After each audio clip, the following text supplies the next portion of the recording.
Começa como? Vai, tá, só vamos... Já. Pensei que você ia dar o ok aí, pô. Foi mal também.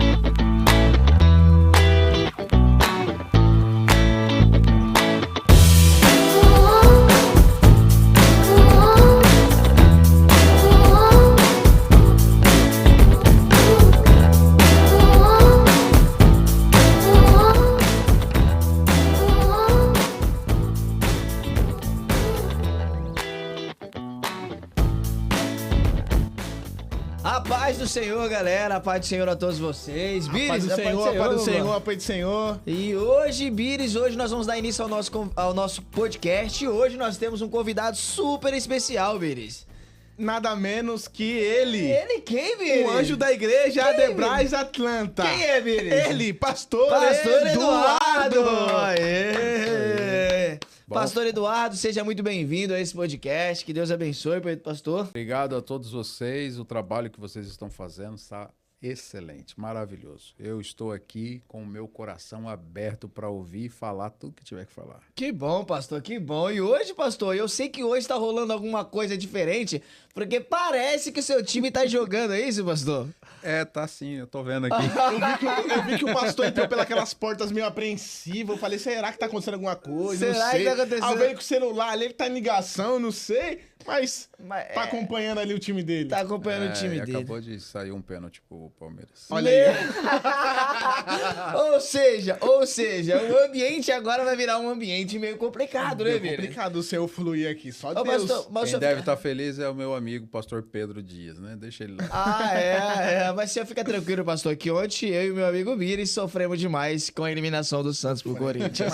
Mas o legal é que o Santos voltou a jogar, né? Voltou a jogar, Voltou a jogar. Já fazia um tempo já, né? Fazer um... Depois Pelé, Há uma motivação, né, a mais, né? Menino Ney. Mas, pastor Eduardo, nós estamos muito felizes com a tua presença aqui, tá bom, pastor? Esse ambiente é a sua casa. Nós estamos muito felizes mesmo. Nós tentamos gravar outros dias, mas a agenda do senhor é uma agenda muito lotada, né, pastor? Eu sei que o senhor tem muitas ovelhas para poder cuidar. Estamos nessa programação cuidando desse povo abençoado, mas graças a Deus, nem que seja de madrugada, estamos aqui. Eu gosto de dormir tarde, então, que seja de madrugada, nós estamos aqui para fazer esse podcast acontecer. Tá certo. E, pastor Eduardo, vamos começar com a primeira pergunta. Quem é o pastor Eduardo? Pastor Eduardo.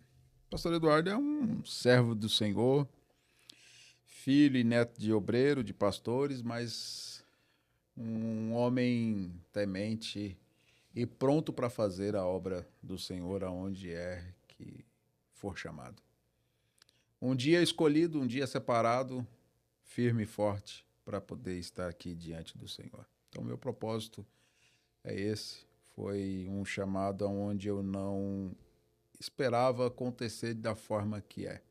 Mas estamos aqui para glorificar a Deus, para servir a Deus, para principalmente conduzir as ovelhas para ganhar almas.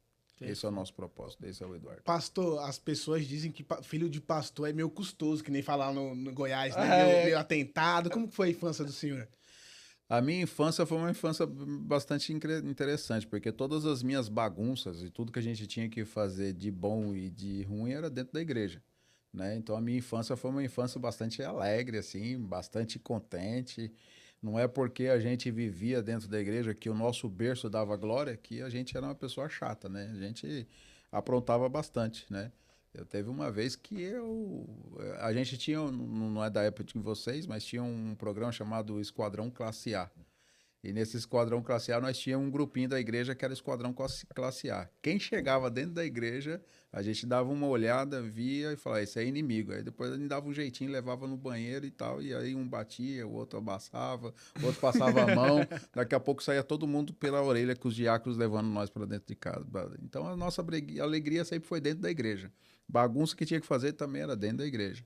Então, filho de pastor, eu vou falar que causa um pouquinho. Mas, graças a Deus, a gente aprende tudo ali dentro.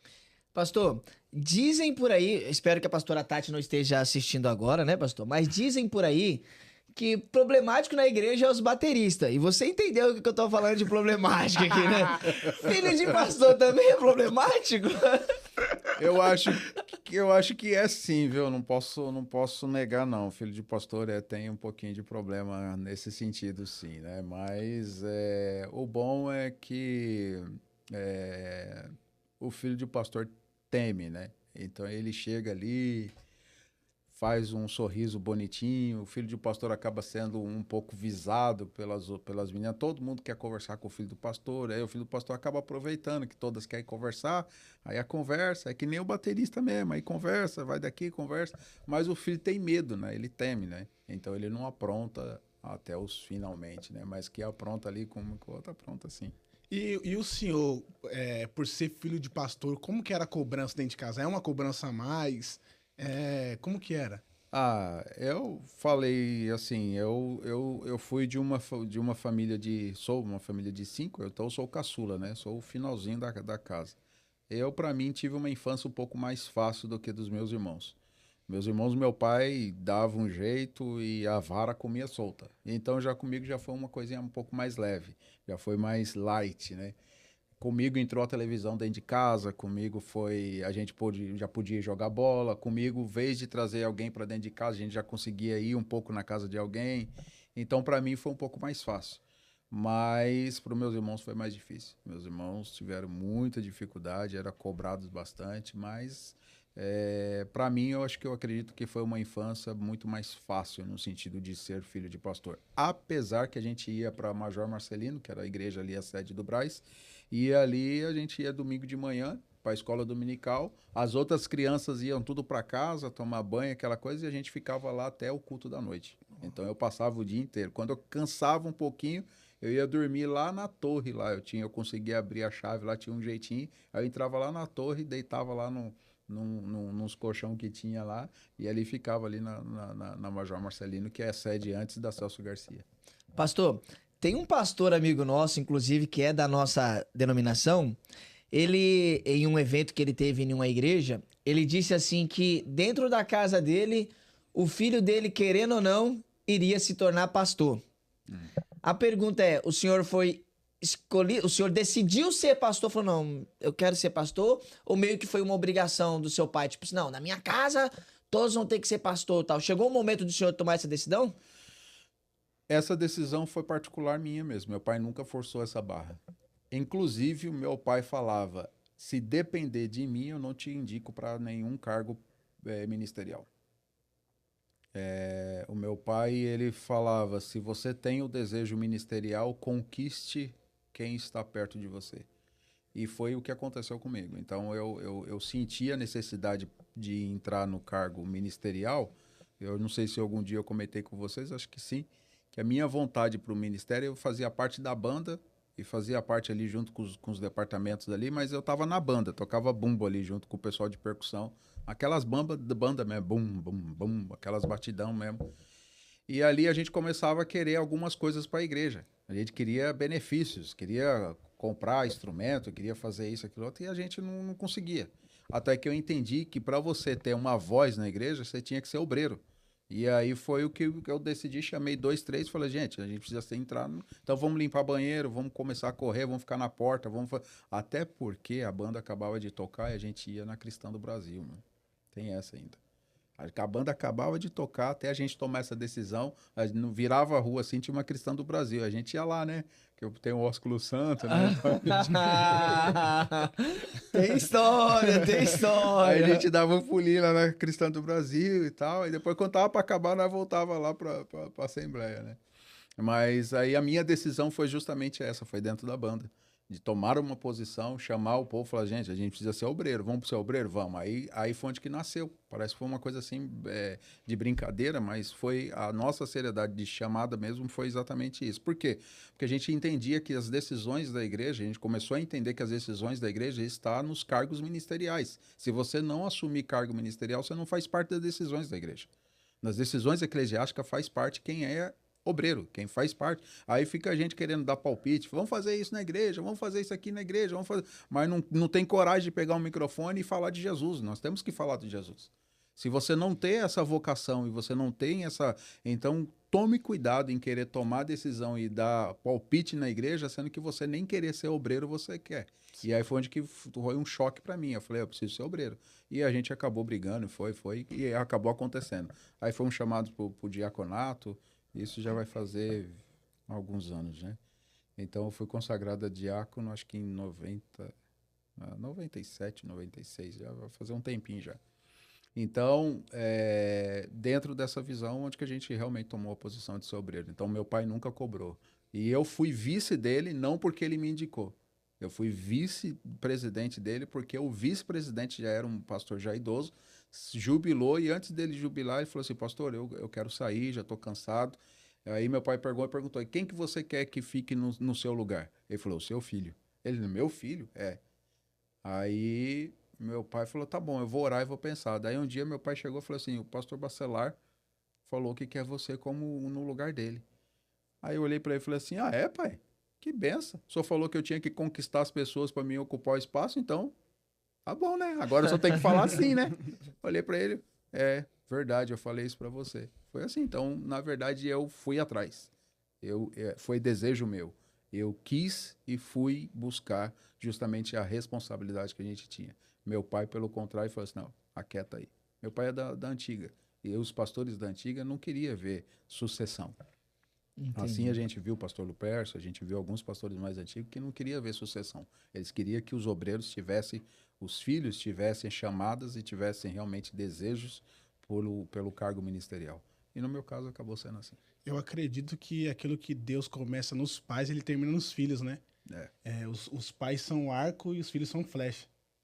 Eu acredito que os filhos vão mais longe daquilo que os pais foram, né? Porque o pai começou e o filho termina, né? E a maior alegria para o pai é justamente ver isso. Ver que o ministério dele tem uma sequência, e uma sequência não porque somente ele ensinou, mas porque ele foi exemplo. Sim. Então, se o pai é um exemplo, a gente quer seguir ele. Se o pai é algo especial, a gente se espelha nele e fala assim, eu vou seguir, vou ser igual. E meu pai foi um espelho para mim. Então, quantos anos de pastoreado você tem, meu pastor? eu fui consagrado a diácono em 93. 93, não, 94. Foi o meu primeiro cargo ministerial, foi em 94. Cargo ministerial, que seria para evangelista, foi em 2007. E aí para pastor foi em 2011. Então o cargo que eu fui consagrado a pastor. Na convenção entrei em 2007. Entendi. Pastor, nós estamos com um quadro novo, que o quadro se chama Desafios e Conquista. Certo. Eu sei que a sua vida, nós vamos falar um pouco mais pra frente, que são em duas etapas, tanto no Brasil quanto aqui. Então, no próximo bloco, a gente vai falar sobre aqui nos Estados Unidos, né? Pra quem não sabe, o pastor Eduardo agora é pastor da Assembleia de Deus aqui do Ministério de Atlanta, né? Aqui na cidade da Geórgia.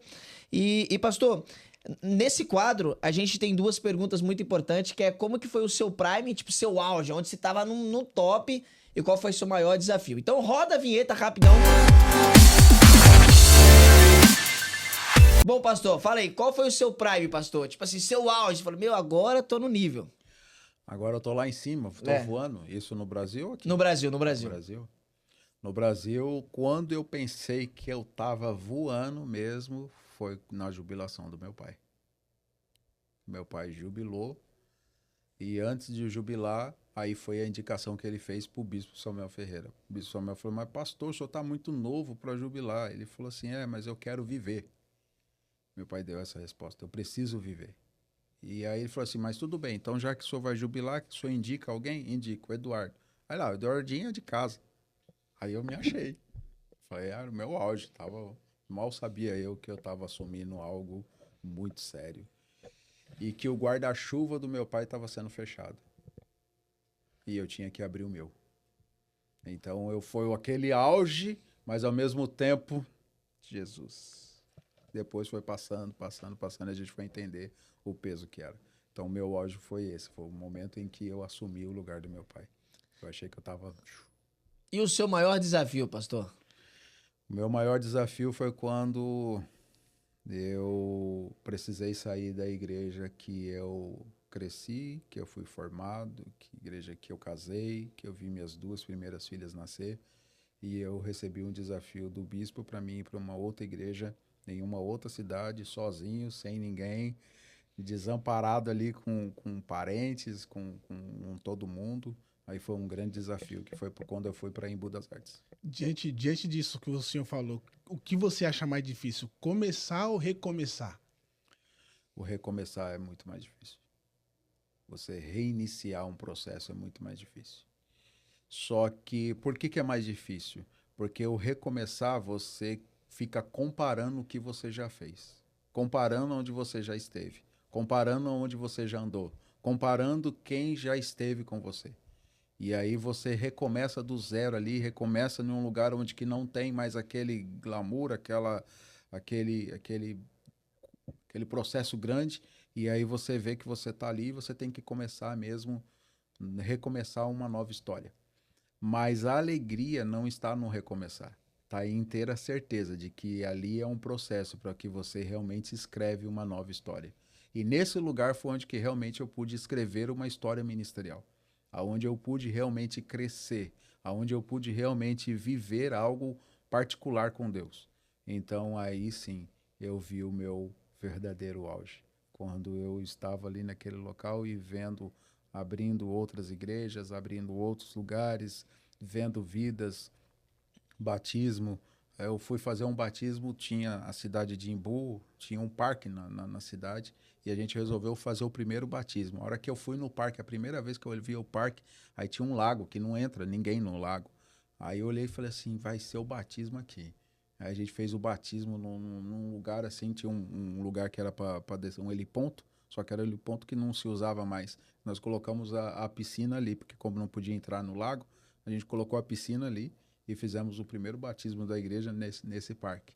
Aí você começa a ver, realmente, você tirar, assim, do início de um processo. Era uma igreja que já tinha 10 anos, um campo, mas para mim foi um início, porque eu recomecei nesse lugar. Então o recomeço para mim é mais desafiador, mas só que tem mais prazer, muito mais prazer. O senhor teve o seu pai no início do seu ministério como referência, né? Mas aí quando o senhor toma a posição e agora é o senhor sozinho, o seu pai meio que, como o senhor disse, fechou o guarda-chuva e a partir desse momento é o senhor. Bateu medo, pastor? Bateu. Muito medo. Muito medo. O ministério, se você pensa que a confiança daquilo que você tem para fazer é uma confiança que faz você ter a certeza absoluta de que você não vai temer, aí tem alguma coisa errada. Eu tinha um amigo que é um pastor batista e ele sempre falava isso. Todas as vezes que ele ia ministrar, temam e tremam, pois a palavra do Senhor será pregada. O ministério também é isso. Se você não temer, se você não tremer naquilo que você tem de responsabilidade, não tem sentido. Se torna coisa mecânica. Então, eu vendo um trabalho como esse, vendo um desafio como esse, eu tenho que temer. Faz parte temer. Mas o que você não pode ter é falta de coragem. Se você perder a coragem, aí o negócio fica estreito. Então, eu tive medo, mas eu nunca perdi a coragem. É porque a coragem não é ausência de medo, né? A coragem, né? A coragem não é a ausência do medo. Não é ausência de medo. Porque um corajoso sente medo, mas ele entende que até onde eu posso deixar o medo interferir na minha vida. Justamente. Nas minhas escolhas. Justamente. Pastor, e aí o senhor virou pastor, tal, começou esse processo gradativo, né? Porque não chegou a pegar uma igreja lotada, não. Não. Vamos falar em números? O campo que eu pastoreava, que eu substituí meu pai, tinha 97 congregações. A sede não era uma igreja grande, mas era uma igreja histórica, né? Então, a gente tinha vigília, tinha uns trabalhos, a gente fazia congresso em Santo André, congressos de mocidade, era congresso de mocidade num ginásio para 8.000 pessoas. Então, quando juntava todo mundo, a gente fazia ceia geral a cada 3 meses. E a cada 3 meses a gente fazia ceia em um ginásio. Então, assim, juntando o campo, era sempre para 10, 8 mil pessoas. Então, era algo assim muito, muito forte. Também era um campo missionário. Era uma igreja muito missionária. Uma igreja que teve trabalho no Nordeste, teve trabalho no Vale do Ribeira, tudo trabalho missionário. Nordeste, Ceará, Bahia, Pernambuco. Minas, Sete Lagoas, tudo lugares assim com grandes dificuldades. Trabalho missionário com parceria na Bolívia, na Bolívia, Paraguai, Uruguai. Tinha também trabalhos na Itália, que ajudava um pastor, que é o pastor Elias Cross. Ajudava missionária também, um trabalho missionário em Portugal. E na Colômbia, uma prima minha que ainda pastoreia lá. Então, era uma igreja que sempre teve uma visão missionária. Meu pai fazia um trabalho e deixou esse legado com esse trabalho missionário. Então, era um trabalho muito grande. Quando a gente vai para um outro campo, que é um campo menor, é um campo de um desafio que você tem que fazer. E aí você olha assim, você fala, puxa, mas tem pouca gente, tem menos gente, tem menos congregações, tem menos estrutura, tudo ali menor.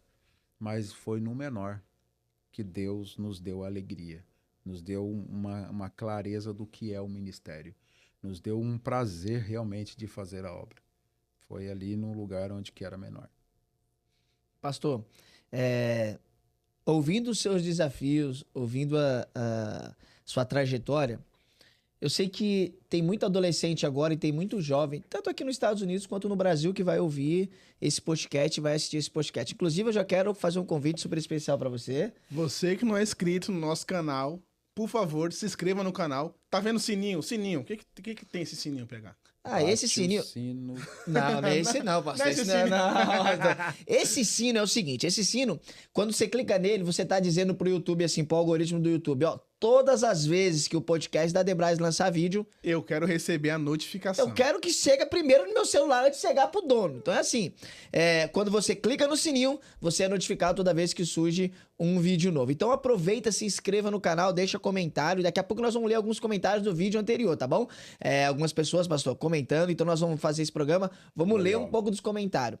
Pastor, dito isso, pastor, o que o senhor acha dessa nova juventude que quer se tornar pastor? Eu sei que os desafios são grandes. E até eu quero abrir um parênteses aqui, Benício, porque que acontece? Tem muita gente que fala assim, eu quero ser pastor. Parece que é algo meio que arrogante, prepotência da parte da pessoa. Quer ser pastor, tipo, porque na cabeça de alguém, o máximo, o auge é o pastoreio. Mas o Paulo vai dizer que, né, que quem deseja o episcopado, boa coisa deseja. Qual que é uma palavra de incentivo, pastor, para esse jovem, para esse adolescente que está assistindo, que tem um desejo queimando no coração dele de ser pastor? Eu vou dar um conselho básico. Parece um conselho de velho, mas infelizmente eu tenho que dar. Almeja realmente o pastorado? Almeja realmente ser um obreiro na casa do Senhor?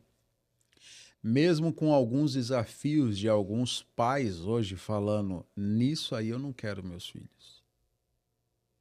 Isso é sério, porque hoje a gente tem filhos de crente, de cristão, querendo ser obreiro e que não tem apoio dentro de casa.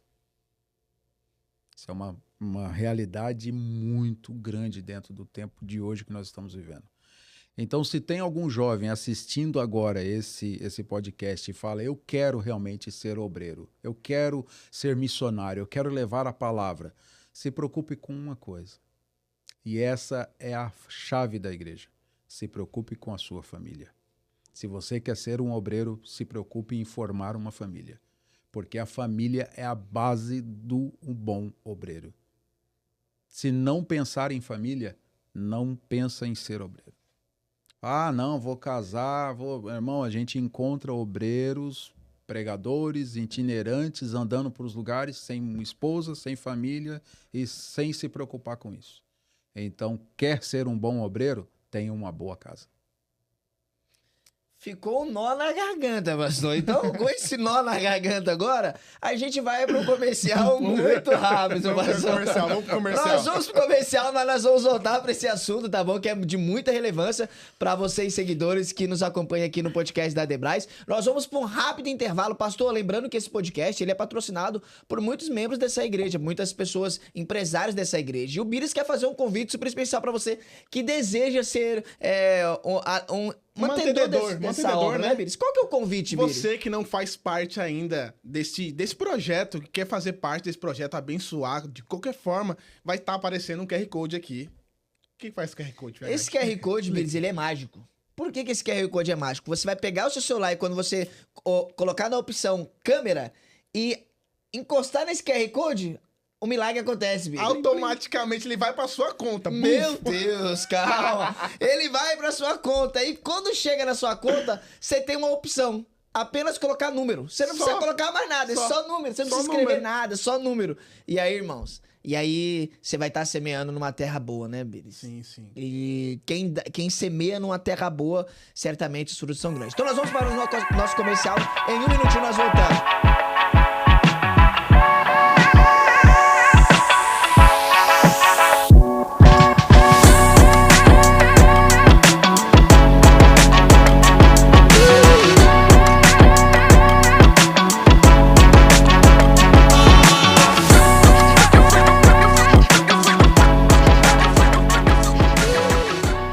Voltamos agora do nosso comercial. Deu tempo de você pegar seu café, dar aquela relaxada, descansada e voltar agora. Estamos com ele, nosso convidado da noite, Pastor Eduardo.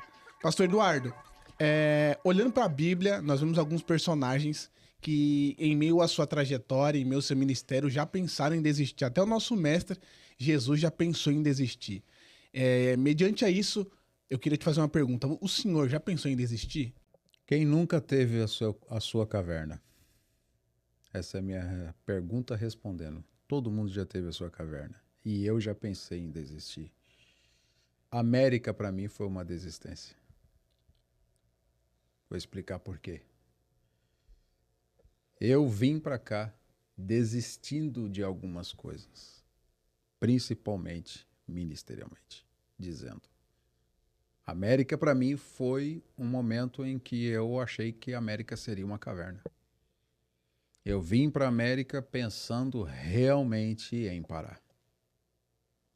E aqui Deus mostrou outro caminho exatamente no deserto. Um pouco antes de eu chegar aqui, eu pude encontrar e conhecer o deserto ali em Dubai, onde eu tive ali uma experiência com Deus, uma experiência vivida e uma experiência de saber o que é deserto. O que é você baixar a cabeça e falar assim, vou recomeçar. A América foi um recomeço. É isso aí, pastor. Pastor, agora nós vamos pegar um avião meio que fictício, né? Nós estamos no Brasil, o Bires entra no avião agora, nós vamos parar aqui nos Estados Unidos. Pastor, essa mudança, pastor. O senhor acabou de falar pra gente que a América foi um deserto pro senhor. Uma caverna. Uma caverna de adulão, uma caverna. Quando, pastor? Quando surgiu no seu coração esse desejo de vir pra América? Esse desejo de vir para a América foi culpada a Nicole. Vocês vão conversar com ela um dia. Nicole, nossa pequena, Nicole com 7 anos falou, pai, eu quero fazer intercâmbio. E aí eu tive que me preocupar em tirar documento. Mas há 24 anos eu recebi uma profecia e essa profecia foi onde que me gerou chegar na América. Então, pastor, o senhor é contra a profecia? Não sou contra a profecia. Desde que essas profecias são sérias e quando a gente sabe que é de Deus, a gente confia e crê sim em profecia. Eu sou muito voltado à palavra e sei o que a palavra de Deus vem com a consequência. O quê? Profecia. Mas eu vi Deus falando comigo claramente há 24 anos atrás, antes de eu casar, de que eu viria viver em um outro país. E passou 24 anos. Passou tempo, hoje agora a gente já está aqui há 3 anos, e cumpriu a profecia de que eu ouvi há 20 e poucos anos atrás. Então, o nascer no meu coração foi através de uma palavra profética. Então, chegar na América foi resposta de Deus. Pastor, até onde uma profecia tem o poder de interferir na sua vida, assim? Uma profecia, ela vai interferir na sua vida quando você deixa ela acontecer de uma forma natural. Não é porque você ouviu uma profecia que você fica correndo atrás para poder ver essa situação acontecer. Então a profecia interfere na sua vida quando você vê que ela foi de Deus, porque ela vai acontecer. Essa profecia ela teve várias etapas na minha vida. E dentro das etapas foram acontecendo pouco a pouco. Então, teve dentro dessa profecia que eu recebi, falou, tira seu passaporte, que em 7 dias você estará fora do país. Eu demorei 5 anos para tirar o passaporte. Porque eu falava, o que eu vou fazer fora do país? Mas no dia que eu tirei o passaporte, em 7 dias eu estava embarcando para a Alemanha. Exatamente 7 dias eu estava embarcando para a Alemanha. Cumpriu a palavra. Então, essa mesma profecia falou que eu iria viajar para vários países. Eu já viajei para mais de 23 países. E dentro dessa parte, essa última parte da profecia, qual foi? Tem um país que você vai e volta, vai e volta, vai e volta, vai e volta, vai e volta. E nesse país é o que você vai morar. E o país que eu tenho, acho que mais carimbos, quando era, né, processo de carimbo, foi para aqui, para os Estados Unidos. E é exatamente o país que eu moro. Uau. O senhor, quando o senhor chegou nesse país, o senhor já teve o convite de ser pastor ou foi um processo? Como que foi? Quando eu cheguei aqui, antes de eu vir, conversei com o bispo, falei para o bispo que eu precisava realmente de um tempo com família. Lembra quando eu falei para os obreiros que querem ser obreiros, estarem voltados à família? Eu parei, pensei e precisei recomeçar o meu processo familiar. E é por isso que eu falo, para você não ter problema na sua vida ministerial, se preocupe com a sua vida familiar. E ali eu tomei essa posição de recuar um pouco para poder estar mais próximo da família. E o bispo entendeu, porque uma das coisas que o nosso bispo tem é saber que quando você fala de família, ele tem uma preocupação muito grande. E eu falei para ele que eu precisava realmente ter um período com a minha família, e assim ele aceitou e foi uma benção. Quando eu chego aqui, eu não cheguei para pastorear. Cheguei aqui realmente para cuidar da minha família, ter um período maior com eles. Pastor, todas as vezes que eu vejo você falando do Ministério Madureira, eu vejo que o senhor tem muito aprisco em falar da bispa Keila, do bispo Samuel Ferreira. O que eles representam para você? Os dois, eles representam uma referência, né? A gente já comentou aqui um pouco sobre meu pai, não falei muito sobre a minha mãe, né? Mas, assim, ministerialmente, o bispo, ele é uma referência para mim na minha juventude. Na minha juventude, eu saía de caravanas para ir em Campinas, onde ele pastoreava, né, substituindo o pai, o bispo Manuel Ferreira, e eu ia até Campinas para participar de eventos. Eu ia para Campinas para participar da Segunda de Primeira, que foi ele que deu esse nome. Inclusive, a gente sonha aqui em colocar a Segunda de Primeira aqui, um culto avivado, um culto marcante. E eu saía de São Paulo e ia para Campinas para participar do culto da Segunda de Primeira dele. Então, o bispo é uma referência para mim, sempre foi. É uma pessoa que tem uma visão surreal. Eu chegava lá, às vezes, a gente ia com meu pai participar de comissões, nós chegávamos lá para participar da comissão e eu ficava do lado de fora ali, participando ali, junto com os outros irmãos. Teve vez, Gabriel, que o culto, acabou o culto à noite, acaba-se o culto à noite na Debrais ali, na Debrais não, né, a de Campinas. Hoje, agora, quem está lá, o Manuel Neto. Acabava-se o culto, o bispo simplesmente tomava assim, falou, irmão, pega o andaime, pega a marreta e vamos derrubar o telhado. Acabava o culto, ele tirava o telhado inteiro, vamos tirar. E nós chegávamos lá na segunda-feira para participar da reunião, a igreja estava sem telhado, ele tirou o telhado no final do culto. E já estava outras pessoas já estavam trabalhando no mutirão e colocando um novo telhado na igreja. O bispo nunca teve medo de fazer assim as coisas acontecer. E isso foi algo que inspirou a gente, né? Ele sempre motivou a gente a tomar decisões e fazer as coisas acontecer. Vamos acontecer, vai, vamos para cima. E motivava o povo. Então o bispo foi uma motivação muito grande ministerial. E a bispa aquela é a mesma coisa. Para a pastora, para nós, eles são uma referência de coragem mesmo, de falar, vamos enfrentar. Vamos temer, mas vamos enfrentar. Pastor, nesse último mês, né, a gente teve uma perda muito significativa de uma das mulheres mais importantes de todos os tempos do nosso ministério, que foi a nossa bispa Keila Ferreira. E eu sei que o senhor tinha um cuidado muito especial todas as vezes que o senhor, que a pastora sempre cita o nome dos nossos bispos, o senhor tem esse carinho especial. Quão grande foi essa perda para o senhor, pastor?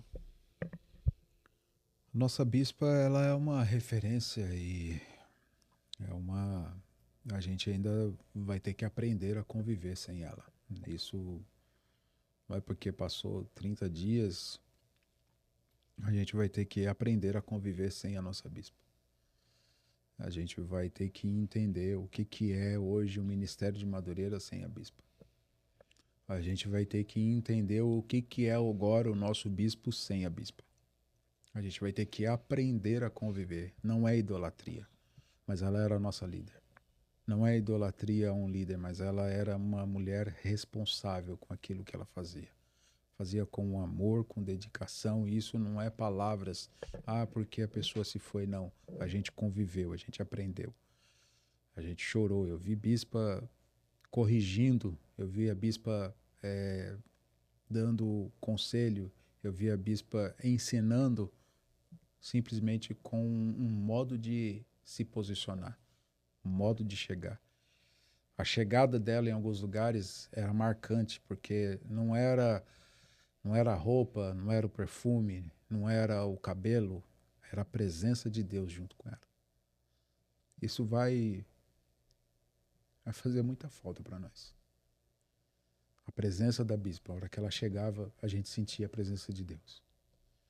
Isso a gente não consegue ainda entender. Eu que fui muito ali no Brás, ainda não consigo entender o meu retorno ali naquela igreja e não ver a bispa.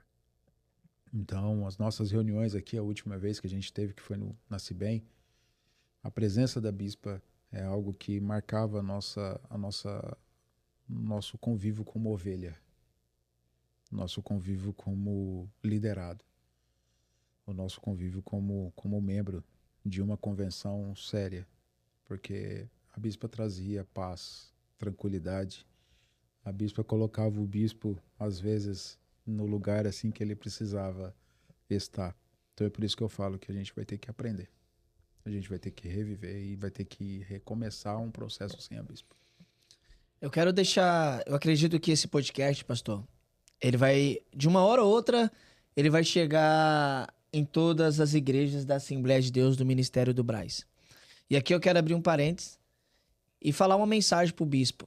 Dizer que a Igreja Assembleia de Deus do Brás em Atlanta está junto com ele. Neste momento de luta, e eu tô aqui na frente do meu pastor, e eu tô utilizando as palavras dele para dizer isso, que eu tenho certeza que esse é o desejo também do coração dele, dizer que nós estamos junto. Que muitas pessoas podem abandonar o Senhor nesse momento. Momento de perda, momento de tristeza, mas a Assembleia de Deus, o Ministério do Brás está junto. E nós não abrimos mão, pastor, porque nós sabemos de quem é a liderança e quem são eles, né? Pastor, dito isso, o bispo, ele é uma figura muito representativa no mundo, né? Hoje nós não podemos falar porque a Madureira agora nós tomamos o mundo, bispo. Nós invadimos o mundo. Estamos na nossa sede mundial. Nós tomamos o mundo, ou seja, nós estamos no topo. E o bispo, pastor, ele começou um projeto muito grande no Brasil.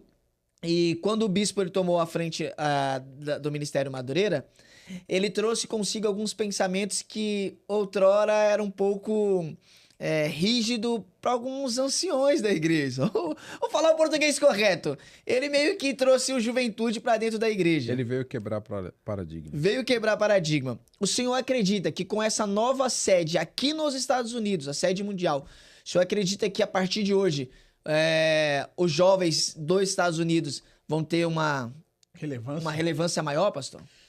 O bispo ele tem uma visão tão avançada, mas ao mesmo tempo ele valoriza os projetos que Deus já entregou para o Ministério de Madureira. Essa sede mundial é um sonho realizado na mão do bispo, mas que foi entregue para o pastor Paulo Leivas Macalão. O pastor Paulo Leivas Macalão veio aqui nos Estados Unidos e Deus já havia colocado no coração dele que aqui haveria uma sede e haveria uma igreja. O mesmo Paulo que nasce a igreja em Madureira é o mesmo Paulo que um dia pôs o pé nos Estados Unidos e falou: aqui vai ter uma igreja no Ministério de Madureira. E o pastor, nosso bispo, nosso líder, vem fazer esse momento agora. A nossa sede mundial aqui será marcada. E o sonho dele e o projeto dele é que do lado da sede tenha um prédio de uma faculdade para a formação de jovens para serem obreiros formados com visão de Assembleia de Deus, Ministério de Madureira, para ganhar o mundo. E aí agora eu vou interromper, pastor. Sabe por que eu vou interromper? Porque os Estados Unidos, e aqui eu não falo só Assembleia de Deus do Brás, aqui eu falo todas as igrejas brasileiras dos Estados Unidos têm uma mania muito grande de trazer pregadores do Brasil para pregar aqui, com uma nata de pregadores. Hoje, nosso staff, apenas aqui, nós temos um staff aqui, nós temos o Samar, o nosso jovem pregador também aqui, glória a Deus. Temos o Enon, temos jovens que pregam a palavra de Deus, pessoas que nasceram na igreja, que nós conhecemos o caráter dessas pessoas. E parece que isso não é o suficiente para esses jovens ocupar o espaço nos púlpitos. E aí o que eles fazem? Traz pessoas de outro país. O senhor acredita que com essa vinda do bispo para os Estados Unidos, essa nova sede, esses jovens novos pregadores, como o Bires aqui, vai ter mais oportunidade, pastor? Vai ter mais oportunidade e vai ganhar o mundo. Os nossos jovens aqui da América vai ter esse currículo. Quem é formado com visão de Madureira, assembleiano, mas formado nos Estados Unidos? Vai ganhar o mundo. Nós vamos fazer com que os nossos jovens sejam desejados pelos altares. Chega da gente desejar, a gente vai ter os nossos jovens desejados. Isso que vai acontecer. É isso aí, pastor. Gente, você tá vendo que esse papo tá muito legal e eu quero fazer um convite mais uma vez especial pra você. Gente, curta. Pelo amor de Deus, você tá vendo tanto conteúdo que o pastor Eduardo tá passando pra gente aqui? Ele tá soltando várias pedras. Mas assim, gente, a gente precisa entender o seguinte, que pra esse podcast tem uma relevância maior, porque assim, você seguidor, perfeito, legal, o conteúdo tá chegando pra você. Só que outras pessoas precisam ouvir aquilo que o nosso pastor tá falando. E como que essas pessoas vão ouvir, pastor? Através do aviãozinho. Você vai pegar esse link, vai mandar para outras pessoas, vai comentar aqui, porque o algoritmo do YouTube vai entender. Manda pro mundo. Vai manda mandando, o aviãozinho pro mundo. vai mandando um aviãozinho e a galera vai conhecer um pouco desse podcast. E tem um detalhe, esse avião não cai. Oh, isso é importante. Pastor, então o senhor chegou aqui nos Estados Unidos, o coração tava falando, eu não vou ser pastor, quero cuidar da minha família. E quando que o senhor recebeu esse convite para ser pastor? O nosso bispo, a gente teve em uma das inauguração de uma das nossas igrejas aqui, que é a igreja na Flórida, do pastor Alan, e ali ele falou, me chamou de canto, falou assim: "E aí, pastor, o senhor tá bem? Tô bem. Como é que tá as coisas? Família tá bem? Tá bem? Posso contar com você?" Aí eu falei assim: "Bispo, contar? O senhor sempre pôde contar comigo." Ele falou assim: "Não, eu tenho um desafio. A América precisa crescer. E a América precisa dos obreiros que eu conheço, os obreiros que fazem parte da escola de Madureira. Aqueles que cresceram ali e viveram história dentro da nossa igreja. Nós precisamos esparramar isso agora para a América inteira. Então eu preciso que você me ajude, porque você foi formado nessa escola. Eu preciso desses obreiros, você já está aqui." E aí foi assim que ele me chamou para poder estar fazendo parte dessas comissões, estar envolvido com as igrejas, as nossas igrejas mesmo, que já existe, já estamos, eu acredito, com mais de 60 igrejas de Madureira no país. E ele falou: "Eu preciso envolver isso, eu preciso com que as nossas igrejas tenham essa experiência. Eu preciso que você esteja pronto." Eu falei: "Não, bispo, estou pronto." E ali não fui convidado já para assumir a igreja, fui convidado para esse desafio. O desafio da visão não da igreja imigrante. A visão do nosso bispo, justamente para esse momento, não é que nós sejamos conhecidos como igreja de imigrante. É a igreja fazendo missões. É a igreja levando a palavra. Nós já tocamos um pouco nesse assunto aqui sobre jovens quererem fazer a obra ou não querer fazer a obra, ou querer ser obreiro ou não ser obreiro. Hoje, as nossas igrejas precisam ter essa visão. Resgatar a visão missionária, resgatar a visão de filantropia, no sentido de ajudar o quê? A Bíblia nos fala que nós precisamos ajudar os pobres, as viúvas, os necessitados. Então precisamos fazer missões. Precisamos ter focos. A nossa igreja hoje aqui é uma igreja com 17 anos. Eu fui consagrado um ano antes que a igreja foi aberta. Então, essa igreja já tem uma história aqui. Essa igreja já faz parte desse estado. Mas nós precisamos ter um tempo próprio aqui também. Então, a igreja precisa ter uma visão de crescimento, uma visão de estrutura e uma visão missionária. Se a igreja não for uma igreja missionária, não vai para frente. Eu vou dizer uma coisa aqui que eu vou falar para vocês e vou adiantar, porque é algo que provavelmente a gente fale no domingo, na nossa ceia. Não sei que hora que vai aparecer o nosso programa, mas domingo, com certeza, na ceia nós vamos falar isso. Nós estamos propensos a fechar as portas. A igreja, se continuar com uma visão do jeito que está, ela pode fechar as portas. Se a igreja não pensar na visão missionária, na visão de evangelização do reino, de busca e de cuidar dos órfãos e das viúvas, a igreja fecha. Jesus vai olhar e falar assim, o que vocês estão fazendo aqui? Só querem conforto? Querem um som bonito? Querem um ar-condicionado bonito? Querem sentir um cheiro bonito? E o cheiro de alma, onde está? O cheiro de ovelha, onde está? Onde está o cheiro de gentinha aqui precisando do leite para ser novo membro? E não é membro vindo de outras igrejas ou de outros estados, são vidas para serem evangelizadas. Essa é a essência da igreja. Se a igreja perder essa essência, fecha a porta que é melhor. Pastor, mediante tudo aquilo que a igreja está vivendo no século XXI, você acha que nós estamos caminhando para o fim dos tempos? Estamos, com certeza. Estamos caminhando. Mas a gente não tem que pensar nisso. A gente tem que pensar que os nossos minutos aqui finais é ganhando alma. Se está acabando o tempo, a gente tem que correr, porque nós precisamos correr atrás de almas que ainda não conheceram a palavra de Deus. E nós estamos num país de primeiro mundo. Nós crescemos em um país de terceiro mundo. E agora a gente vivemos de um país de primeiro mundo. O que nós temos que fazer? Aproveitar a tecnologia do primeiro mundo, como um trabalho que vocês estão fazendo aqui, e levar a palavra para muito, mandar esse aviãozinho que vocês estão falando aqui, mandar para muita gente, principalmente os que não são cristãos. Precisa entender, nós estamos correndo contra o tempo, mas nós não temos que pensar que está acabando o mundo. Está acabando o tempo para a gente ir buscar almas. Esse é o mundo que está acabando. Está acabando o tempo da gente ir buscar vidas. Esse é o nosso propósito. Pastor, desses últimos dias nós vemos a forma que o senhor está trabalhando aqui nessa igreja, e até uma forma que eu quero parabenizar o senhor, né? Porque o senhor está desenvolvendo novos talentos na igreja, dando oportunidade para novos pregadores, pessoas que conhecem da Bíblia, mas só que muitas das vezes tinha medo de estar no púlpito. E nós vimos que pelo menos as 2 últimas vigílias, nós utilizamos somente pessoas da casa. Qual que é a sua visão acerca disso, pastor? Por que o senhor faz isso? Qual que é o seu entendimento sobre essa ação sua? O nosso principal objetivo vai começar já desde os 12 dias, né? Os 12 dias que a gente teve foi 12 dias proféticos, 12 dias de oração com obreiros nossos, né?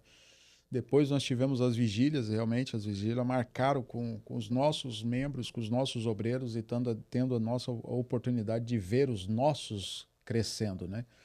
A nossa visão é justamente aquilo que nós já falamos, a visão de ter os nossos obreiros sendo desejados por os outros altares.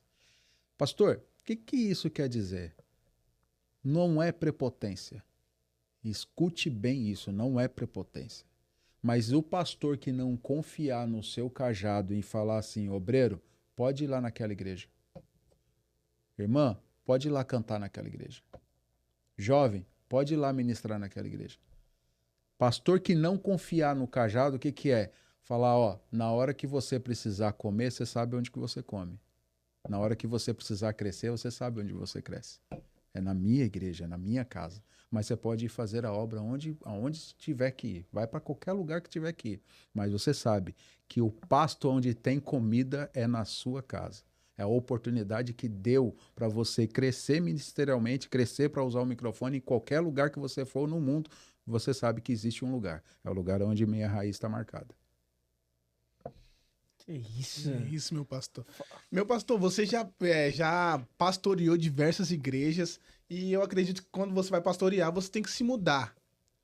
Como que a sua esposa, seus filhos lidam com isso? Tipo, entende super bem? Fala, pai, de novo, vou ter que arrumar novos amigos, nova escola. Como que eles lidam com isso? Cada um tem uma característica em casa. A Nicole é igual eu.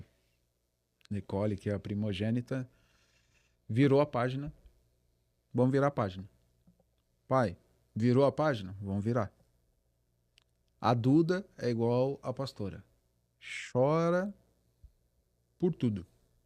A pastora chegou aqui há um tempo que eu vou falar para vocês que nessa última mudança daqui para cá, a pastora ficou recusa, com medo de fazer novas amizades para depois chorar na hora de precisar sair.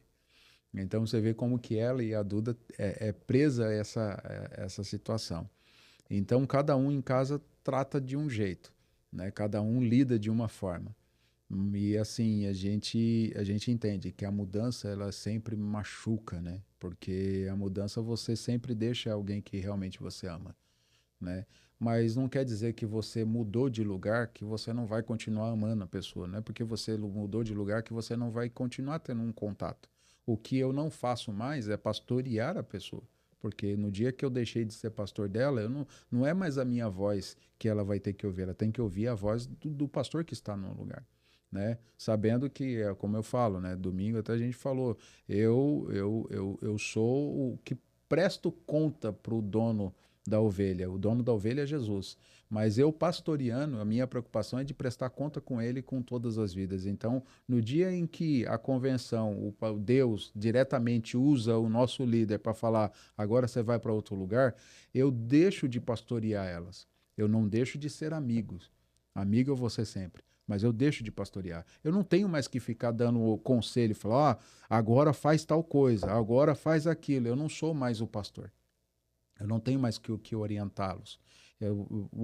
Isso é que é importante de um pastoreado, que você tem que ter a alegria de ser amigo, mas a alegria de saber, falar, hoje eu deixei de cuidar e de orientar. Eu deixei de estar ali levando e falando, tá aqui o alimento, tá aqui o cuidado, tá aqui a vara para dar uma quebradinha, eu não vou mais quebrar a pata dela, não é mais responsabilidade minha. Então isso é um desafio que a gente tem quando a gente muda de lugar. A gente saber que hoje eu não pastoreio mais aquelas ovelhas. Mas já aconteceu do senhor estar, tipo, pastoreando a igreja, pastoreou por um certo tempo e criou tanto apego ali com as ovelhas que as ovelhas falam, não, pastor, eu quero te seguir. Aí você, não, tem que ficar aqui, não pode me seguir. Eu tive uma das igrejas, que é quando eu saí da igreja que eu pastoreei junto, substituindo meu pai, foi quase 10 famílias atrás de mim para outra igreja que eu fui. E assim, as coisas só aconteceu, eu sou grato pela vida de todos eles, porque eles ajudaram muito a gente. Mas as coisas só virou no lugar onde eu fui, quando, irmão, volta, irmão, volta, irmão, teu lugar. Porque o meu problema é cuidar agora dessas ovelhas que estão aqui. Tenho amizade, tenho carinho, mas a responsabilidade desse rebanho e a responsabilidade desse povo, mesmo que seja prova para mim, é minha prova. É eu que tenho que carregar. É quando eu falo, uma mesa que está aqui, o que tem embaixo dessa mesa? Suporte. Elas têm as pernas para suportar essa tábua. No ministério, quando um líder confia em você para ser o pastor naquele lugar, você é a base, você é o suporte para poder suportar aquele processo. E quem é que vai aguentar é você. É eu e a minha família foi separada para aguentar esse processo. E por incrível que pareça, eu ainda tenho que estar ali tentando proteger meus filhos, para eles também não sofrerem tanto, mas quem tem a responsabilidade que vai aguentar o fardo sou eu. Quem vai aguentar o problema, quem vai aguentar tudo que tiver que acontecer, sou eu, porque eu estou recebendo. Aí vocês entendem o peso que é a gente ajoelhar no altar da igreja e o seu líder orar e pôr a mão sobre a sua cabeça. Naquele momento está sendo depositado uma confiança espiritual, está sendo depositado algo para você aguentar os problemas à mesa desse lugar. Então, quando você carrega alguém com você, essa pessoa não foi separada para aguentar esse peso. Quando você aceita que a pessoa vá atrás de você, você leva a pessoa para sofrer em seu lugar. Você leva a pessoa para carregar um processo que não é seu, um problema que não é seu. Então a pessoa acaba sofrendo. E você vem e fala, vem comigo, vem comigo. Você ainda alicia. Você está aliciando a ovelha que não é mais sua, para poder você olhar e falar, vem aqui agora, você precisa carregar comigo. Então, o pastor que recebe e o pastor que alicia essa ovelha não está correto. A própria Bíblia, nós lemos em João 10:10, os aliciadores de ovelha são considerados por Jesus como ladrões da fé. Eu não posso fazer isso com a ovelha. Eu fui recebido em um lugar e fui designado por aquele lugar por alguém que vai entregar espiritualmente uma responsabilidade para mim. Então, você levar alguém é um peso muito sério. E a pessoa tem que ir consciente de que ela foi para um lugar porque o pastor foi ou porque Deus mandou. Essa é a pergunta, né, pastor? Porque tem muitos pastores que não querem abrir mão da ovelha, não. Não quer ouvir. Daí cria até rebelião, tá, filho? E cria, né? Quando com aquilo que a pessoa produz, que é a lã. Mas de quem é o aprisco? De quem é a lã? De quem é a ovelha? É de Cristo. Então, para onde você for levado como pastor, ali Deus vai preparar outro pasto, outra ovelha, outra lã, para você cuidar e prestar conta com o dono, que é Jesus. Pastor, eu sei que a conversa tá muito legal, nós temos que marcar outro dia para ele. Temos. Porque não dá, 1 hora pro senhor é pouco, pastor. Não dá. Eu falo muito. Não é que o senhor tá...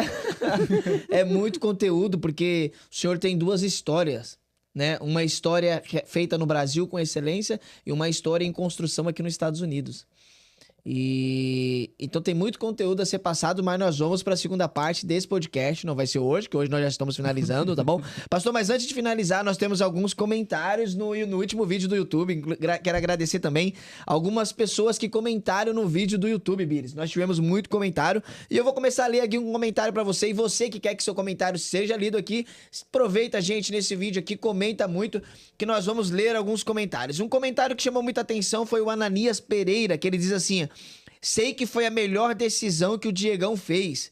Quando falo para as pessoas que ficar sem Deus não tem jeito, eu estou falando a verdade. Ele pode mudar a nossa vida. Um grande abraço aí, Ananias. Também temos aqui a Keren Araújo. Ela leu em inglês, Biris. Eu não sei ler inglês aqui, mas diz assim, em perfotésimo. Eu acredito que seja... um perfeito testemunho, parabéns, muito obrigado, tá bom? Muito obrigado por esse comentário. Também temos aqui Valdeilson, ele tá escrevendo aqui pra gente, que maravilha, vocês são exemplo pra essa geração, que Deus possa continuar abençoando vocês dois, Valdeilson, que Deus abençoe a vida de vocês, tá bom? Muito obrigado por vocês terem comentado, né, Bires? Obrigado por vocês terem compartilhado. A gente está com um grande número de inscritos no Instagram também. Nós temos as nossas redes sociais que está passando aqui para vocês. Instagram, Facebook, TikTok e agora também no YouTube. Então eu quero fazer um convite super especial para vocês. Vocês que ainda não curtiu, você está assistindo até agora, mas não clicou no botão de se inscrever. Gente, se inscreva. Mais uma vez eu vou dizer, porque quando você se inscreve nesse canal, o YouTube vai entender, eu gostei do conteúdo e vou mandar para mais pessoas. Sim. Eu gostei desse conteúdo e vou mandar para mais pessoas. Então, gente, nós estamos finalizando, Bires. Infelizmente, nós estamos... tudo acaba, pastor. Tudo começa e tudo acaba. Mas, pastor, nós queremos agradecer realmente a esse momento de mesa que o senhor fez aqui com a gente. Foram informações que o Senhor pra gente que vai agregar muito. Amém. Vai agregar muito às nossas vidas. Graças a Deus que hoje eu não chorei. E hoje, só dessa vez eu vim preparado, Bix. Eu vim com a toalhinha ali e não chorei. Então não chorou. Primeira vez, tá? Primeira Que vez. bom, hein? Eu não chorei porque, pastor, eu fiquei impactado com aquilo que o senhor está dizendo. Então, pastor, nós queremos realmente agradecer a sua vida, agradecer o seu ministério. Amém. E dizer que nós somos servos. Amém. E como servos, nós estamos aqui para servir. Trabalhar. O senhor é o primeiro pastor da Adebrais que nós estamos entrevistando. Lembrando que esse é um podcast da Adebrais Geral. Da Adebrais Geral. Então, hoje nós entrevistamos o pastor da Adebrais de Atlanta. Que, por coincidência... é o meu pastor, o pastor do Vires.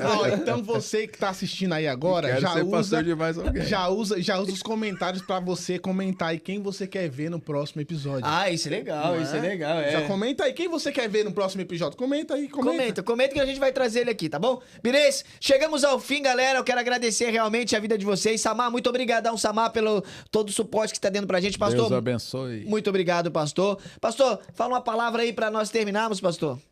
Meu filho, bênção de Deus, não tem... Só agradecer vocês e confiar que esse trabalho será um trabalho de evangelização. Pense nisso, um trabalho de evangelização, de fortalecimento. Deus está usando vocês como instrumento para abençoar, para alegrar e fortalecer vidas. Deus vai levar a voz de vocês para muitos lugares, não só nesse país. O Brasil vai ser abençoado. O Brasil vai reconhecer o trabalho que vocês estão fazendo aqui. Eu creio. O Brasil reconhecendo é o nosso fogo puro. E esse fogo, juntamente com a tecnologia, com o espaço que vocês têm aqui, que Deus criou esse espaço para vocês. Quando vocês falaram de fazer esse projeto, vocês sabem, eu não tive nenhuma barreira. Por quê? Porque eu sei que Deus vai usá-los nesse lugar tremendamente para fazer a obra dele e para ganhar muitas almas. E vai para muitos outros países. Pense logo na legenda em inglês aqui, porque tem muito americano para vir ver esse negócio aqui. Muito obrigado, meu amigo, minha amiga, que nos deu uma carona, que nos permitiu entrar dentro da sua casa. Muito obrigado, muito obrigado. E é o fim, né? É o fim. Eu não consigo terminar. Eu não sei, pastor. Sabe como que nós vamos terminar? Pastor, quantos que foi o jogo, pastor? Quantos foi o jogo? 1-0. Aê!